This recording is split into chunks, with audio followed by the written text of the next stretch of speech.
Y'all, it's about time we deal with the fact that Islamophobia is stupid. I think Islam hates us.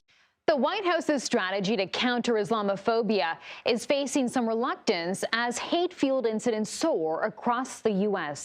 For years, Muslims in America and those perceived to be Muslim have endured a disproportionate number of hate-fueled attacks. Too much hate is given too much oxygen, fueling racism, the rise of anti-Semitism, Islamophobia, right here in America. Issa. Okay. Issa? Yes.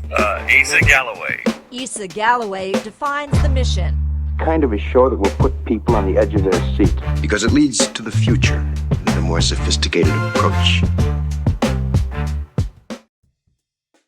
What's up, y'all? Welcome back to the show. I have a fantastic video for you today.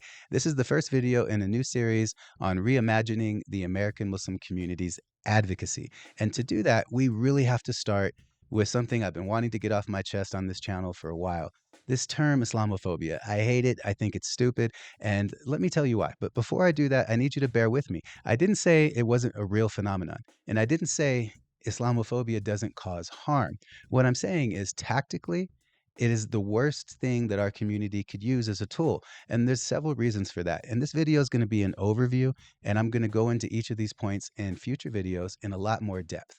But just to kind of set the stage, Islamophobia is blindly following other communities and their advocacy models. We kind of took a little bit from the Jewish community. We took a little bit from the civil rights movements. We took a little bit from Latinos, from Asians. And then we sort of said, you know what? Everybody's using this tactic. They're calling out bigots, which of course you have to do. In no way, shape, or form am I saying excuse anti-Muslim hatred. What I'm saying is focus on anti-Muslim hatred. And the reason taking blindly following other community strategies doesn't work for us is because, as I mentioned in so many videos in the past, that our community is unique, not just because we are incredibly diverse, not because we have political diversity, economic diversity, diversity of spirituality, diversity of religious thought. On top of all of that, Islam is not a race. Islam is not an ethnicity. Islam contributes to culture, but it is not a culture in and of itself in the way that we think about, cultural groups outside of religious context. So because the American Muslim community and the Muslim community in general as an ummah is so diverse, when you actually say Islamophobia, which means fear of Islam, it flattens that diversity. It makes our community a monolith. And then we wonder why people confuse us for Arabs or, all this other stuff that goes around.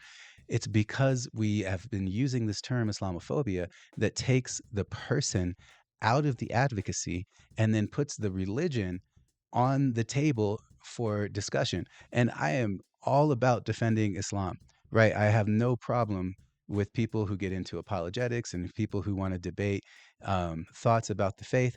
The problem is in a civil rights setting, in an empowerment setting, in a setting where you have people who hate you or who are trying to harm you or who have bigotry that they're expressing towards you, by focusing on the religion, you then have dehumanized yourself because in any scenario, people are comfortable disagreeing with ideologies, faiths, and things that they don't subscribe to. But no one, at least very few people, it seems kind of shockingly how many people nowadays are embracing this idea of being kind of bigots towards others. But in a general sense, people don't want to be seen as being against other people. So it is so important that when we actually work to ensure our rights, empower our community, and build bridges with other people, that we do it at a human level. And that's why I so much prefer this term, anti-Muslim hatred. That's not the ultimate term, though. You got to wait till the end of the series to get to that. On top of all of that, though, not only does the term Islamophobia dehumanize Muslims, but it also relies on a strategy of shame. I don't know about you, but a ton of people tried to shame me for my vote this election cycle. And I can tell you without a doubt, not only was it ineffective, but it actually made me double down and kind of protect and defend my position more. I listened to the people trying to shame me less. People who came at me saying, hey, did you think about this? Did you think about that? That's not shaming. That's an olive branch moment that starts a dialogue.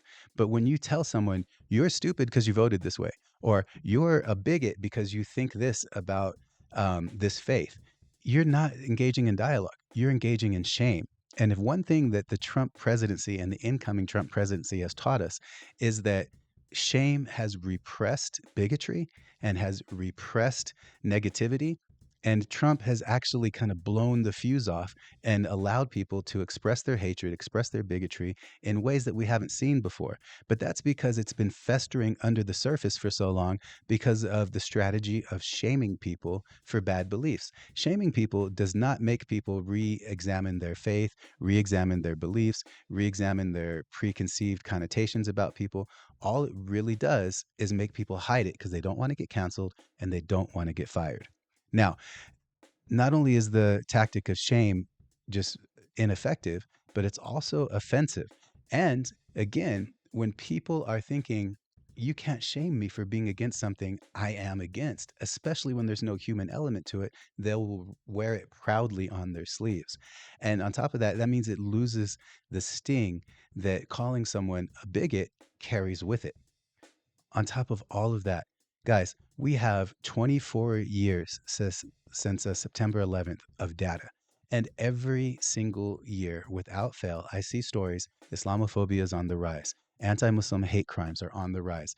Bigotry towards the Muslim community is on the rise. So we have a track record of over 2 decades of our strategies not working. That has to be enough for us to seriously stop and think, guys, we got to do something different.